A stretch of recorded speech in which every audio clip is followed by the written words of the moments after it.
The difficulty with modding a Rival Hera is that it's hard to fit a micro switch in the handle to utilize 3S LiPo power. Because of that, people often use relays or MOSFETs to retain the stock switch, yet still be able to have high current flow through the motors safely. But relays and MOSFETs can be kind of complicated for beginners, so this tutorial will show you how to use a MOSFET board inside your Hera. These guys make it really easy to install and modify your Rival Hera and can be used for any Nerf blaster. Let's get to it. So first, remember to open up and remove all the screws to open up the blaster. Don't forget to take out the battery tray, as well as the cover in the tray. So once you've removed all the screws, let's open up the shell. First off, this white piece comes off. We can see a little bit of the internals. Let's remove this black piece over here around the grip, which also encompasses the area all the way over here. So once you take that out, now we can get to work. First, let's rewire the motors. We want to remove these little boards on the side. So to do that, let's get at the motors by removing this entire motor assembly. So first, let's open the jam door. And we've got to take out this muzzle piece with the entire assembly. And don't forget, you'll also need this little switch over here. That's connected with wires to the trailer assembly. So once you get that out, you can take the entire assembly out. And notice how the battery terminals just slide right off. Let's get working on this side. So these boards are actually soldered onto the motors themselves. So what I like to do is, you see those little blobs of solder right there where the motor tabs are? I like to warm them up with a soldering iron and then take my little solder sucker and just suck out the solder once they become liquid. Once you do that with both of the motor tabs, you can just remove the entire board. These $1 solder suckers are pretty good. And look at that, I've got most of the solder sucked out of those little holes right there that the motor tabs go into.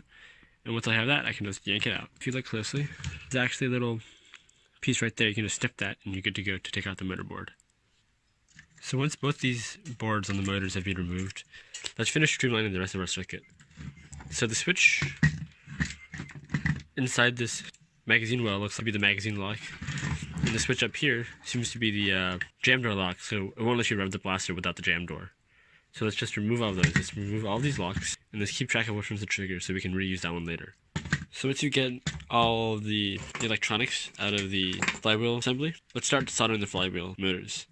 So it looks like these two outside ones are going to be to your negative, and these two inside ones are going to be to your positive. So we'll be hooking all that up to a male XC60 connector, which will go right to our MOSFET board. So I put the flywheel assembly back in the blaster for a little bit so we can see where to put our MOSFET board and where to do our connections and how long the wire should be and everything. So here's the MOSFET board. Of course, the battery is going to be on this side. The motor is going to be on this side. So I'm thinking of putting the board around here somewhere, since it would be kind of cramped to put everything in here. Of course, right here would be a good MOSFET spot, except the wire isn't long enough. Of course, you can always extend it, but I won't be doing that, since most people order the boards that come in like this anyways. I'll just put the board over here. I'll probably stick it out over here for the flywheel motors. And let's run two wires from the micro switch all the way up to here. You can actually reuse the stock wiring. All this wire you can reuse for the micro switch, since this wire is more than capable of running the almost zero current that's going to be going to power on the MOSFET. Just be sure to use 16 gauge wiring, 16 or 18 for your motors that go to your motors between the motors and the MOSFET board. So now, with these rough estimates, we can kind of tell how long the wires have to be. So I absolutely hate soldering T-joints. So what I like to do is, when I did for this black wire, I ran one wire that went to here, and then I would actually loop it around the motor tab, like what I'm doing here, just so I can retain using one wire instead of using two and using a T-joint. And once I have that, then I run it back to the XC60 connector, right here, and that goes into the motor, to the MOSFET board. So once you got the XC60 connector for your motors, which of course would go into your MOSFET board on the motor side, we'll need to solder the JST connectors to the switch. So back here for the stock switch, this micro switch right here, which is a 5 amp 125 volt AC micro switch. So you'll want to solder the red one and the purple wires to the JST connector. Now it doesn't matter which one's which, it just matters that the red wire, or the purple wire, and the yellow wire on the switch is connected to the black wire and the red wire on the JST connector. The rest of these switches which were used as locks aren't too terribly bad, so you can actually reuse them as part of your DIY electronics projects to make it like an ammo counter or any sort of switching mechanism you can use. These guys could be perfect for those. So right here I've just soldered the micro switch. I just hooked up the JST connector. It doesn't matter which wire it goes where. It just matters that at least one wire is connected to the yellow one and the other one is connected to the purple one. So once I have that, this is actually a very good length for the positioning of our MOSFET board inside our blaster. So I went ahead and actually assembled the blaster a bit more since we're actually almost done with everything. We're done with the motors, and now we're done with the switch. And all we have to do is hook the switch up to the MOSFET board, hook a LiPo up, and we're basically good to go. So let's just slide the switch back into place. So if you look really closely on the MOSFET board, you see a little text right there. The words, it says trigger right there. So you'll just plug in your trigger to that connection. Super simple, you just push it in. Make sure it's going in the right direction. Boom, there we go. Now for the other connector, it's for an optional master switch. So included in the kit is a little slider switch and an extra JST connector. If you want to add a master switch, you'll just solder one wire of the JST connector to the center pin and the other one to either the right or the left pin. It doesn't matter. As long as one is in the center and one is either on the left or the right pin, that's all that matters. So as I said, you just you solder one wire to the middle pin of the slider switch and another wire to either the left or the right side. It doesn't matter because when you flip it over, it's on the left side and the right side. But yeah, and that's how you solder your master switch. You can also swap out the master switch for a rocker switch or a slider switch, or a bigger switch if you want, but this is just what's included. Now the slider switch, or the master switch, would allow your motor to be turned off when even when the rev trigger is pressed.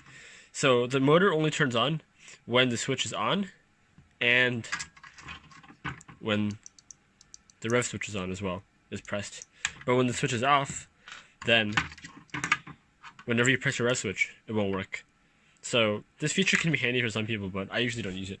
I won't be going over that because I personally don't use master switches. So on the MOSFET board, on the master slot, I actually just put in a jumper cap that's also included. So here's a jumper cap. It's one of these small little white cap thingy piece that just slides right on your pins.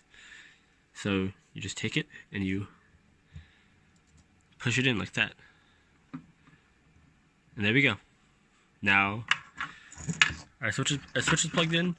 We have a jumper cap plugged in. If you want, this is where your master switch would go. And I also have the motors plugged in. So let's hit up the LiPo. So I've plugged in my 3S LiPo to the MOSFET board. And then I have, of course, my motors plugged in, my rev trigger plugged in, and the jumper cap for the master switch. Now let's just rev the switch a few times and see what happens. Hopefully, no smoke.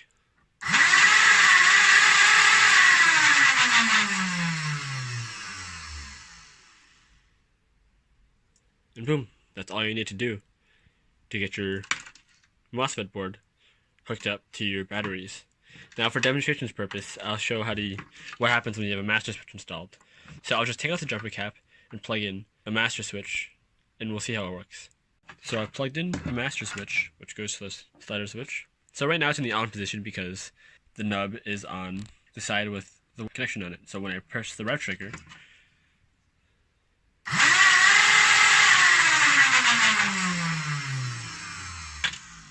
the motor turns on. But now when I flick the switch to the other side and I rev the rev trigger,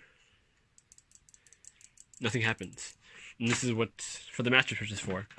So you can just put this master switch anywhere you want on the shell. Make sure it's accessible if you plan to use it. But I don't, so I take it out. So I've got everything fully assembled almost. I've got the rest half of the shell. I've got the switch push in place. And I have my MOSFET board and all the connections down here. There's a ton of space here for an extra LiPo, so storing the MOSFET board here won't hurt. So one last thing to do, since the wires actually go through from this side to the battery side, you'd have to cut on either this side of the shell or the other side of the shell a little crevice for the wires to go through. So I just took my snips and maybe 3 seconds just cut this little triangle right here, so I can just route the wires through that. So then I'll be able to put the new other half of the shell on without any trouble. As you can see right here, the wires just go right through that, and the blaster can close properly without needing to cut the wires. So once you put on the screws in, just get the jam door in, and I think we're good to go. So I've got the shell all closed up, MOSFET board installed, and I actually have both the board and the battery itself all in the battery tray, which is perfectly fine to have both the board and the whatever size battery you want. 2S, 3S compatibility, just unplug the battery and unplug a new one, and boom, there you go. Even 4S if you want to burn out your motors, but yeah, that's how easy it is. So let's close up the battery tray cover. Boom, there we go. Let's see it in action.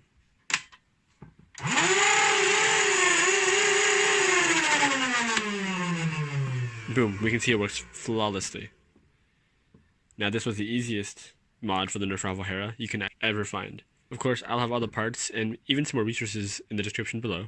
I'll have links to the MOSFET board and a fully modified Rival Hera itself if you're interested. This tutorial was actually pretty watered down on any of the technical details, so if you really want to learn more about MOSFETs and how they work and everything, I'll also include a link in the description below for that as well. So I think that's it for the Rival Hera mod guide. Thanks for watching.